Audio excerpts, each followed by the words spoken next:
Hello gamers, Powered Heal here, and today we're coming at you with the Tier 1 video for Priest. This is going to be for just raiding and PvE, and we're going to talk about how good Tier 1 is compared to the previous, basically, because this is a question I've asked for on stream. I think it's a question, a lot of people want to know. It's probably a good question to answer for people just coming into the game as well, because obviously you have the dungeon set, which, is I feel like an intuitive step of progression that people think that they should be getting on the way to, being pre-raid BIS, even if that's maybe not the case and it doesn't have the most pre-raid BIS stats on it that you'd prefer on Priest, right? It's something that intuitively people are going to gravitate towards because it's the Priest set, right? And so we should just cover, obviously, the Priest Tier 1 set, and we should talk about how good it is. Should you go for it? Should you not go for it? How important is each individual piece, right? And we'll kind of break that down today. And I think the answer is going to be different than people expect. Going into this, I do just want to say that Healer Prebis tends to be very strong. Out of all the Prebises for all of the classes, I would say Healers is probably among the strongest. Warriors also have some really good Prebis stuff. But to be honest, you can do a lot with just a Prebis healing set. You could heal Blackwing Lair.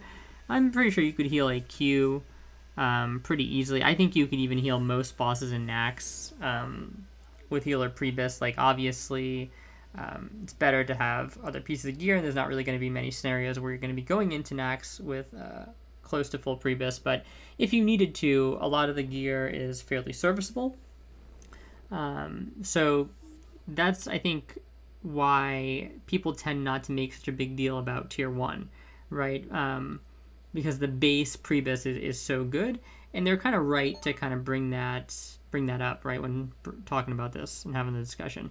However, I will say that I think Tier 1 gets overly flamed a bit for being bad, and I don't think that's the case. I think many of the items are individually stronger than a lot of the Prebis items, and even the items that aren't are still pretty good, and they're kind of better in other ways, even if they may not be the best in the way that you want, right? And some of the set bonuses are pretty good.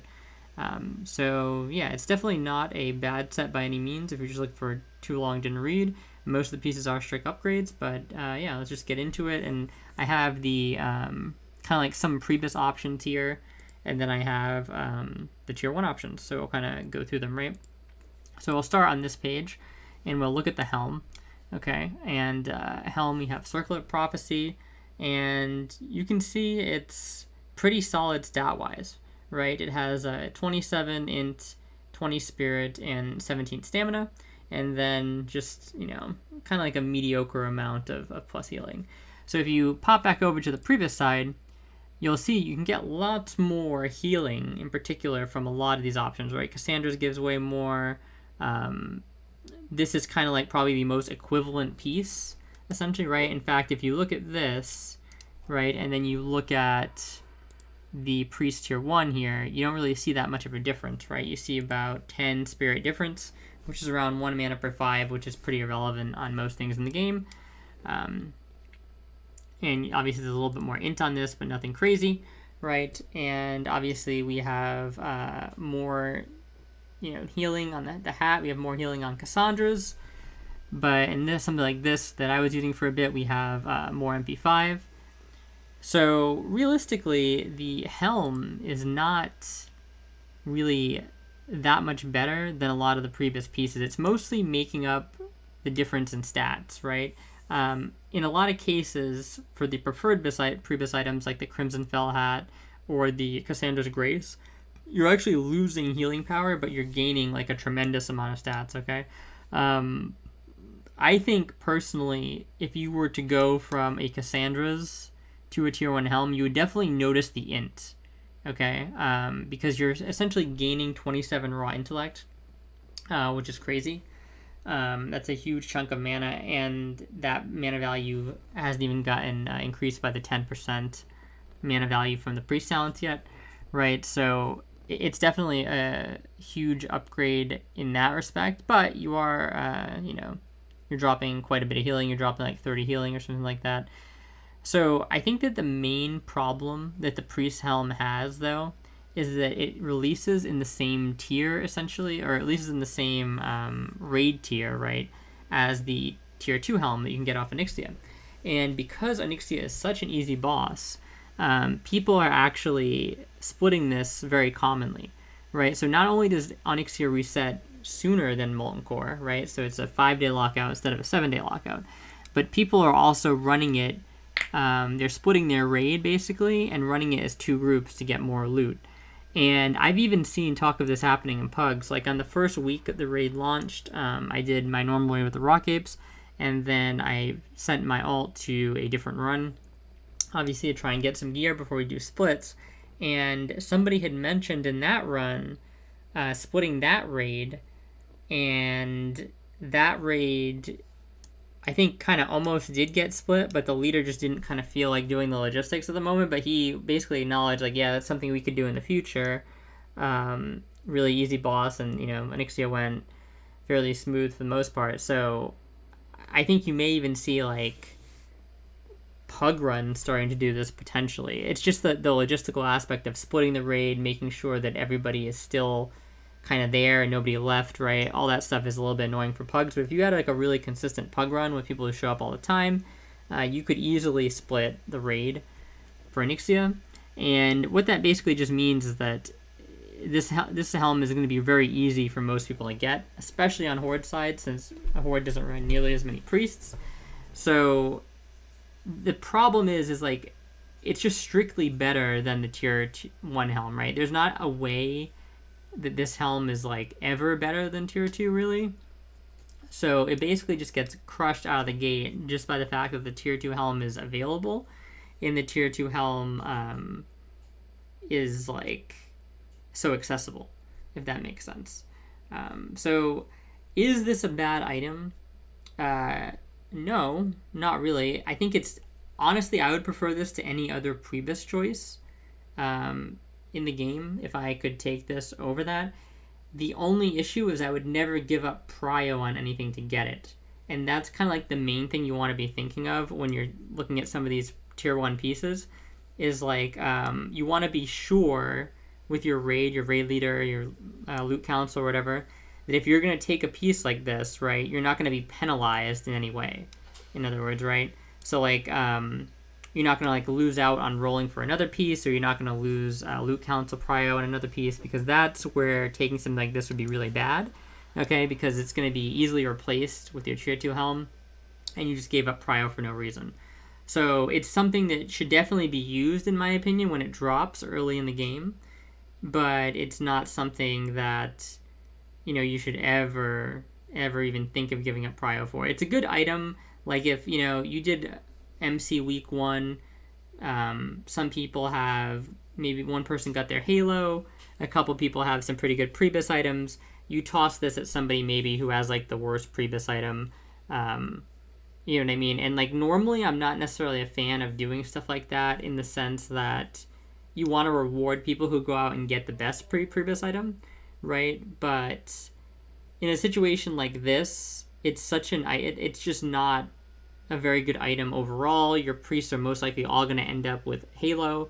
So, you know, kind of spreading this out to a weaker raid member early is not really a problem, in my opinion. Or you can just have people roll on it, you know. So it's a good item, but it's nothing to write home about. One thing I do want to mention that's on both this and the tier 2 helm that's a little bit underrated is that the 10 fire res is, it's not completely irrelevant, because you're obviously going to be doing MC for quite a long time, and you're going to be doing Blackwing Lair. So both of those heavy fire damage components, right? And 10 fire resist is, you know, not irrelevant, especially with the way resists are calculated in this game and how resists work, right? Because if fire resist just correlated to like a very tiny fractional, like if 10 fire resist, since it's a very small amount of fire resist, right? If it only reduced the amount of fire damage you take by, like, let's say 1% or something like that, right? on every hit, then the problem with that is you're probably going to be overhealing that on yourself anyway. Like whenever you go to heal yourself, or whoever's healing you is going to overheal that amount anyway. So it's not really super relevant. But because resist can be like either none, partial, or full, you can actually, just by having any amount more than what you previously had, you increase your chances to get like, you can even get like a full resist because of this fire resistance, right? It's not super likely, but it could happen. And if it does, it might save you a Ragnaros knock or something like that. So these like small chunks of fire resist, they kind of seem irrelevant, but in the grander scope of things, like if you do the raid more times and stuff like that, you're going to have instances where they probably do help out a little bit. So it's never bad like picking up obscure little piece of FR here or there. It's kind of one of the reasons why for me like Dragon Rider boots are just the best Priebus option for sure, because some boots have a little bit more healing, a little bit more spirit, stuff like that, right? But having the extra 10 fire resistance when you're going to be doing Molten Core, you're going to be doing Blackwing Lair, it's just better than anything else you could really have, in my opinion. So, that's my thought on the helm situation, right? So let's go to the shoulders. Now, the shoulders, depending on what version of the game you're in, their value kind of fluctuates. In the version that we're in, they're pretty good, because you don't have any of the top tier options like Mantle of Lost Hope. I believe this gets added in like Phase 5.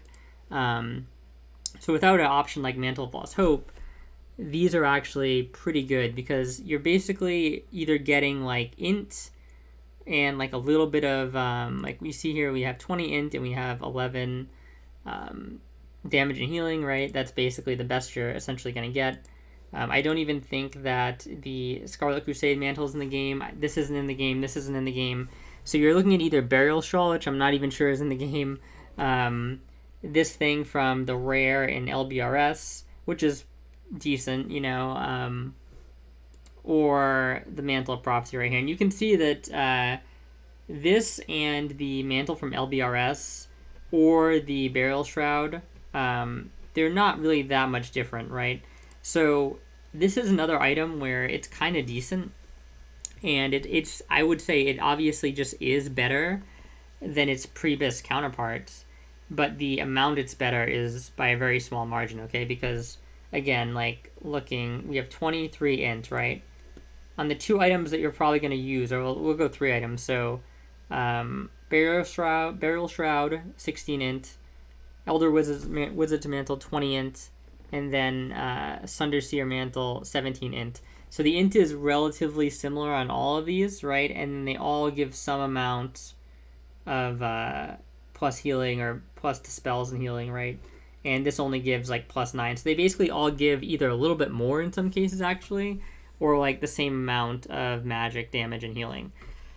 So, and they also give shadow resistance, which is, a lot worse in my opinion than fire resistance, although can still be useful, because there is shadow damage in Molten Core, there is shadow damage in Blackwing Lair, but overall just not that useful. And the thing is, a lot of the shadow damage is kind of stuff that, like, if you don't resist it, in my opinion, it doesn't matter that much because it's just more damage on you.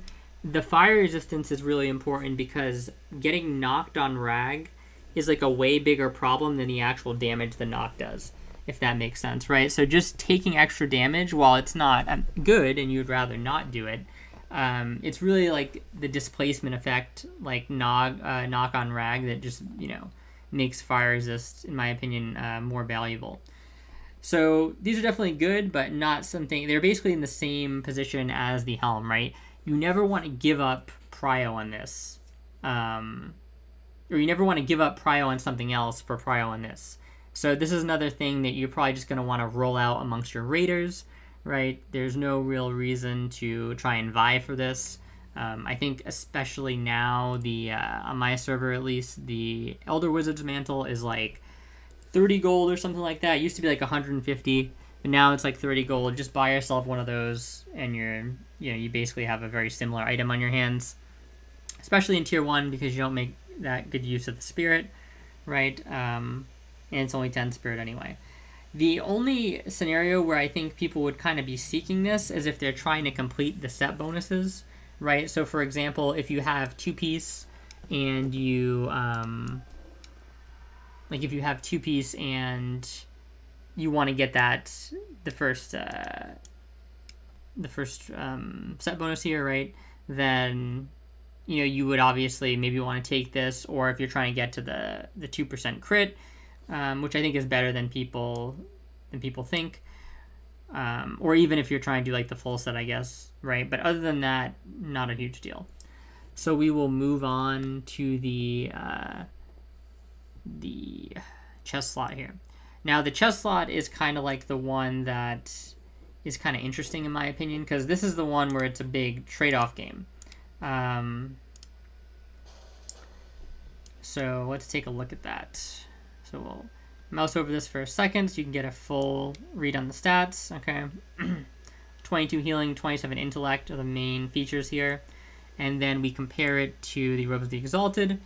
So we're losing a good chunk of healing, right? We're losing 48 healing, but we're gaining like 22 int. And the spirit is, you know, mostly equivalent. And then we're losing fire resistance stamina. So this is another slot, in my opinion, that it's kind of going to depend how useful you find this, like depending on how you heal in your raid, how fast you go, right? There's a lot of factors, I think, that kind of come together to decide whether this is like a better or worse than the other robes. The more you're kind of like spamming flash heal and the more you get to like remax mana, the less valuable something like Robes of the Exalted are going to be. But the if you can't remax your mana a lot, right, if you find yourself getting a lot of value out of spells like Renew, which have a very high spell coefficient, or Greater or Normal Heal, then the value on something like this picks up a lot. Okay?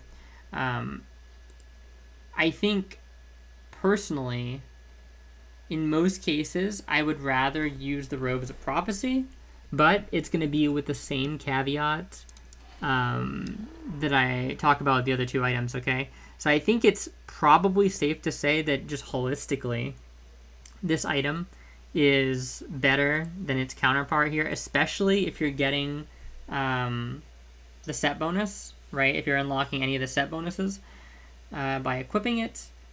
And it's definitely probably better in like a mediocre guild that's not speedrunning. However, it's not worth giving up prio on, okay? Because there is a significant trade-off when you take this item. You're losing the bunch of healing, right?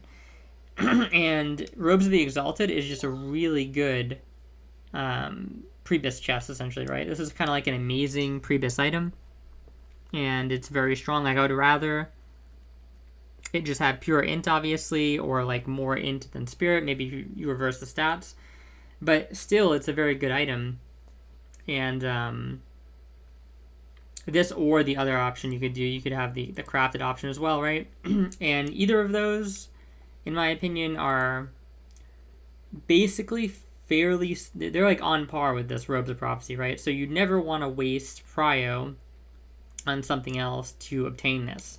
Again, it's going to be something where if you get it, you want to win it from like a roll or something. You know, you don't want to be sacrificing anything to get this. So it's kind of the same story.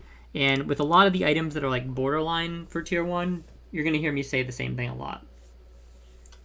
So let's move off the chest slots and we will go to the bracers. Okay.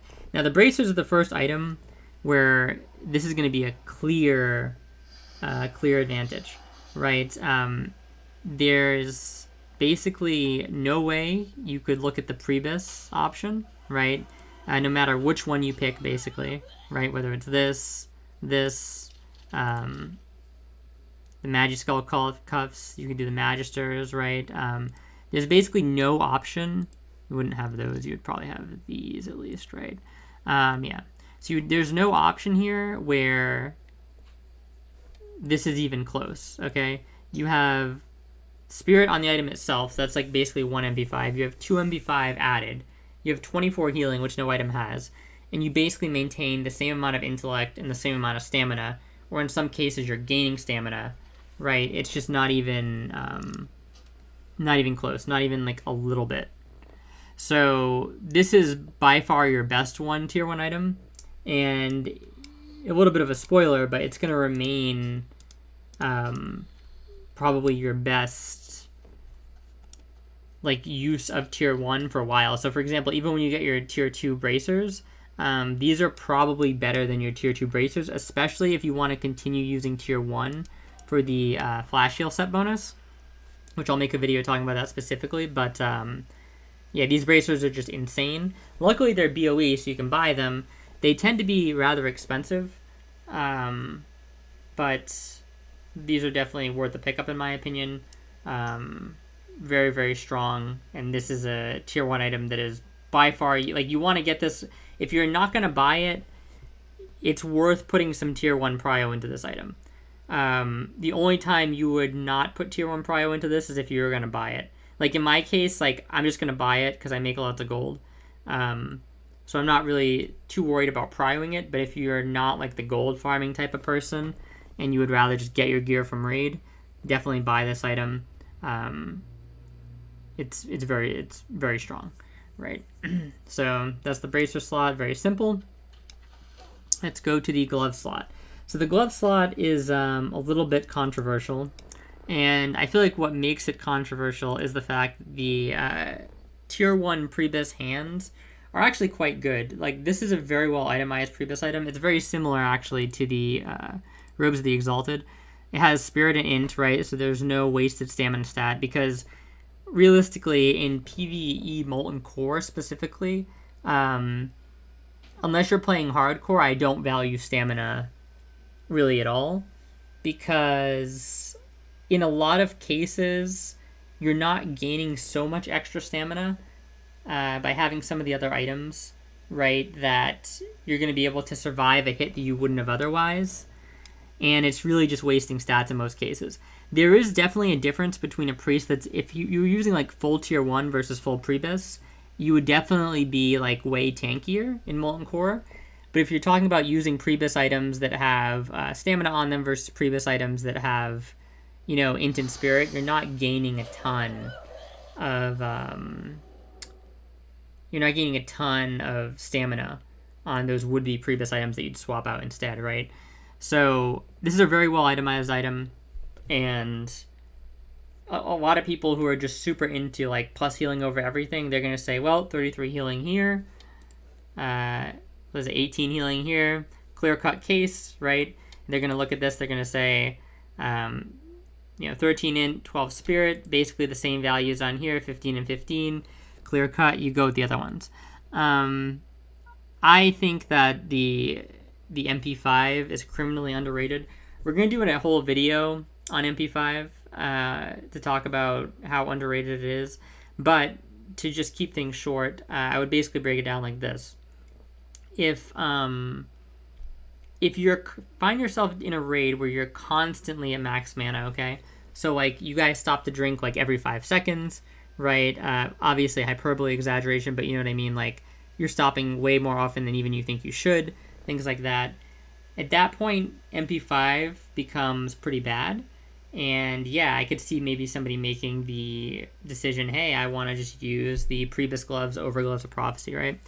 But in any raid where you're even trying to push the pace like slightly, right, and you can find ways to not be at 100% mana all the time, then the MP5 is working in your favor. You're getting more healing out because of it, right? And 6 MP5 is rather significant. And again, with the style of healing that you're going to be doing in most cases, right? You look at something like 33 healing, you're like, wow, that's a lot. Well, you're basically gaining 18 healing. Okay, so you're gaining like 18 healing through most of your spells after the coefficient. With these gloves, you would gain like 9 healing. So, you're not even losing as much as you think, really, when you view it from that perspective. And they also have fires on them again, right? And they're a potential component for your 3 set, your 5 set, etc. And I think if you're going to get 3 set with these, if you're going to get 5 set with these, they instantly become better than the Hands of the Exalted. I think that if even if you don't get 3 or 5 set from this. I think that they're better than Hands of the Exalted. How much better? Not necessarily a ton better. However, and this is going to be a bit of a spoiler, if we're future proofing, okay, and we're trying to think about which prophecy items we want to potentially use into the future, specifically for the Flash Heal cast time, this is one of the items you're going to want to use because the tier 2 gloves, in my opinion, are very weak. They have like 1% crit on them or something like that, I believe, and a very similar amount of plus healing. So these gloves are like very strong, like future proofed if you want to keep that set bonus intact, and that's something I'll make, like I said, a separate video about, but I think it's going to be in a lot of your interest to do that. So this is an item that, even though it's not that much better than its Prebis component or its Prebis counterpart, I think it's definitely worth the investment in because you're going to be using it for a while, and it can actually save you quite a bit of time because it's annoying to do BRD full runs. It can be sometimes hard to find BRD full runs where they're actually killing Princess, right, which you need to drop this. And then it's not like it's even a guaranteed drop after you kill her. So you could easily spend like 8 to 20 hours trying to get these gloves, right? And that's 8 to 20 hours of farming you're not doing. So I think when you keep all that in mind, these are definitely like a worthy investment. I wouldn't give up crazy prio to get these, but like basically if you're not going after the Vambracers because you have gold and you're going to buy the BOE pieces, these are probably the best. This is probably the best piece to get. It's like the most valuable piece outside of the Vambracers and potentially the belt, which we'll get to next. So just something to kind of keep in mind there, right? So moving on to the belts. This is another one where it's kind of like sort of dependent on the phase of the game, right? So if we had certain other things like this belt maybe in the game, you could have a bit more of a conversation here, depending on if you want to run the Prophecy belt or not. But in my opinion, you're either using the Sash here, or you're using something like Devout Belt for the strong 20 int. And in either case, Belt of Prophecy kind of destroys them because you're getting the same healing. You're getting way more int if you're using this over the Sash. Or if you're just using the Devout Belt, you're getting like the same int, but you're getting the healing. And you're also getting the MP5 on top of it, right? Now, again, it's belt slot, right? So, and the values aren't insane. So are you getting a huge difference over your Prebis piece? In the scope of things, you're not gaining a lot. But for that particular piece, yeah, you are gaining quite a bit, right? In a relative sense, you're gaining quite a bit of stats from upgrading to Griddle Prophecy. So it's a strong belt, in my opinion. This is another one of the options that might be good for you to keep going into the next phase. This could be one of the things you use with your tier 2, right? So to keep your tier 1 set bonus for Flash Heal active, it's another option there on the table. There's other items as well, but that's another one that you could potentially use. So there's lots to like about Griddle Prophecy. Again, how much you value this is just going to depend personally because it's another BOE. So if you can afford it, which this one's usually a lot cheaper than the Vambracers, I would just snag it yourself and you don't have to give up any prio on it. It's probably worth giving it a little bit of prio if you're like you can't afford it, but I would not give it massive prio because at the end of the day, it's still just a belt, right? And also prices on this and the bracers will definitely come down over time as more of them get into the economy, right?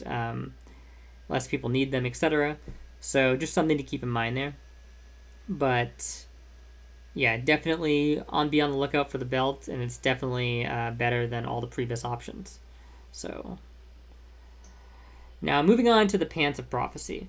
So actually, another thing just to mention on this, more fire resist, right? So just extra icing on the cake there. But going back to the pants here, These pants, I think, are maligned unfairly, I would say. They're actually really good pants. The problem is, it's kind of the same with the helm, especially on Horde side, right? You end up getting tier 2 from the same instance that you get tier 1, which is weird.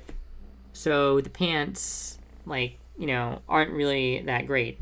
And then on top of that, there's an option for Dire Maul pants that are very similar to your tier 2 pants in terms of stats, which will be coming out on the 9th, I believe, right? So you don't have to wait that much longer to get Dire Maul pants, and you can run Dire Maul at least as many times as you want, obviously. So that means that, you can basically guarantee that you get them eventually. So yeah, are these bad? No, they're not bad at all, right? They're actually very similar to the Dire Maul pants and your tier 2 pants. They just have about 20, they have about like 20 less healing than your tier 2 pants and a little bit less spirit, I believe, maybe a little bit less int. And I think one less MP5. They're basically your tier 2 pants light. And they basically have more spirit and more stamina than the Dire Maul pants, but they have less healing, around the same intellect, and the same MP5. So they're definitely something that should be used, but like the head, the mantle, and the robes, you don't want to give up prio for these. Okay, so, and because there's just like, you're probably going to get your tier 2 pants. If not, you can get the pants from DM, because you're probably going to want to be running DM East anyway. Okay, so it's not worth, missing out on another item to get this, but if you just do like a random roll or something and you get these, definitely use them. They're stronger than your Prebus for sure. So we'll go over and just check the Prebus. Obviously these have more healing, but they have like 18 more healing, and you can see that they just get crushed stat wise, right? In like every possible way. So yeah, the Pants of Prophecy, definitely good, but just overshadowed by the Dire Maul pants that are coming next phase, as well as your tier 2 pants. Now, Boots of Prophecy, the final item here. So this one is, I would say, very mediocre. It falls very much, in my opinion, in line with the head, the mantle, and the robe, right? It is, like, again, strictly better than your Prebus options, but not by much. And basically, if you go into your Prebus here, you can see that no matter which Prebus you pick, you're kind of missing something. Like here, we're missing Spirit. This is not in the game. Here, we're missing, we have all the stats and stuff, but they're not very high values, right? They're kind of mid values. Here, we have the highest amount of like healing or damage, but we're missing Spirit again. So the Prophecy boots basically give everything. They give 7 Shadow Res, and they give basically the same amount of healing. So these boots, it's going to be the same story with the rest of this stuff right here, right? With these, where, it's definitely better than the Prebus, but you don't want to give up any prio for it. It's just going to be something that you're going to acquire via like random rolling, right? You're either just like, okay, roll these boots out, whoever wants them. And you're not going to get penalized in any way for taking these, otherwise you're not taking them. Because, yeah, it's just a very, very, very minimal upgrade, and not much should be put into them at all. Again, if you are triggering a set bonus with these, right, the 3 set, 5 set, or the 8 set, then it's definitely worth using them over any other item. But they're kind of, no matter what item you're comparing them against, in my opinion, they're better anyway, right? So if you basically have these in tier 1, you're going to be using them no matter what, because they're just the best boots you have. So yeah, that's basically the Prophecy breakdown. I'll talk a little bit about the set bonuses since we have them here. The first one, the 3 set, doesn't seem like much, but in my opinion, a lot of set bonuses in this game are very bad. So this one at least has the chance to be impactful. It's kind of how I look at it, right? You're going to be casting a lot of flash heals most likely, and having it hit 0.1 seconds sooner can sometimes save a life. Sometimes being able to cast multiple of them 0.1 seconds sooner prevents you from getting behind as much as you would, right? It's never bad casting faster, right? Even though the difference is not really that huge, it's obviously just better than nothing. And I think even though the set bonus doesn't seem great on the surface, it's probably one of the more impactful ones just because most set bonuses are really bad in vanilla WoW. So yeah, there's that. And then the 5 set. So the 5 set is, again, nothing to write home about. We've already talked about the issues with healer crit, and I can make a separate video on that down the line. But it's also 2% crit basically for nothing. You have to keep in mind, again, remember what we said, right? A lot of these items are not necessarily worth chasing, but if you get them, they're worth using. Which means that if you have them, it's definitely worth equipping them to get this. For example, like, even on a controversial item, right, where people would think that the Robes of Prophecy are worse than the Robes of the Exalted, if this was going to be the thing to make my 5 set, I would absolutely take these and equip these over the Robes of the Exalted in most cases to trigger my 5 set. And this is probably going to be like the worst example of that, right? Like, because most of the other items, like here, this is about equivalent to your Priebus or a little better. Equivalent or better, right? Better than your Priebus, So this is like these are like the only 2 slots where it's even like arguable that you might want the Priebus instead. And if I was going to hit 5 set or 3 set or something, I would swap the Prophecy equivalent in any day of the week. Because it's just more stats. Its crit is not amazing, but like we said, it can help out when you're doing lower rank spot heals. So, yeah. That's how I feel about that. And then the 8-piece. Now, it's just very unlikely that you're going to be using 8-piece because it's kind of just hard for, even in like a horde raid where you're only running 3 and 4 priests, it's very rare for a priest to get all of their prophecy gear in a reasonable amount of time where they wouldn't have other upgrades that are bigger in other slots that are used on a more consistent basis. Right, so it's kind of unlikely that you're going to get 8 set, and then on Alliance, it's probably even less likely since you run more priests. But this is actually, it's like a decent set bonus. It's just the problem is, for Horde specifically, you're not really casting Prayer of Healing that often, and you're going to have to give up consistency in other slots because by the time you get 8 set Prophecy, you probably have tier 2 and tier 2. And if you're actually in Blackwing Lair, so if we're in phase 3, right? At that point, you're basically never using this 8 set because you would have to break your 3-piece tier 2, right? So the moment like you actually have access to more than 2 pieces of tier 2, the 8 set bonus from Prophecy just goes completely out the window. Like, you're never using that except on niche cases. Which I'll talk about when we kind of end this. But, yeah, it's really kind of something where you need to get it in the early phases for it to be effective, and most people are just never going to get it. However, if I did have the option to run, like, 8 out of 8 in phase 1 or phase 2, like, before Blackwing Lair, I would definitely consider it, I think. The weakest slot, I think, is the Helm because it gets replaced by the tier 2 Helm. But I may consider it as a Horde priest. As an Alliance priest, I definitely would probably use 8 out of 8. Because you just use Prayer of Healing a lot more. And that's a huge amount of crit, right? And it's a spell where if it does crit, you get a lot of value out of it, right? So you have to keep that in mind too. But as a Horde priest, it's still kind of borderline for me because if I'm getting put in a melee group, maybe, because I have a lot more opportunities to get more value. But if I'm being put in like a caster group, then, I'm not really super stoked about having the crit on Prayer Healing as much, right? So just some things to consider in there. The raid dynamics do matter. And then the last scenario where I would use 8 out of 8, even when tier 2 is completely in the game, is Veilastraz.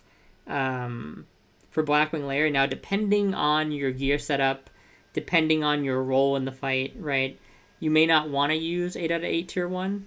However, if you are going to be using Prayer of Healing in that fight, which I can talk about in a future video, like kind of like how to heal that fight, the various ways you can go about doing it.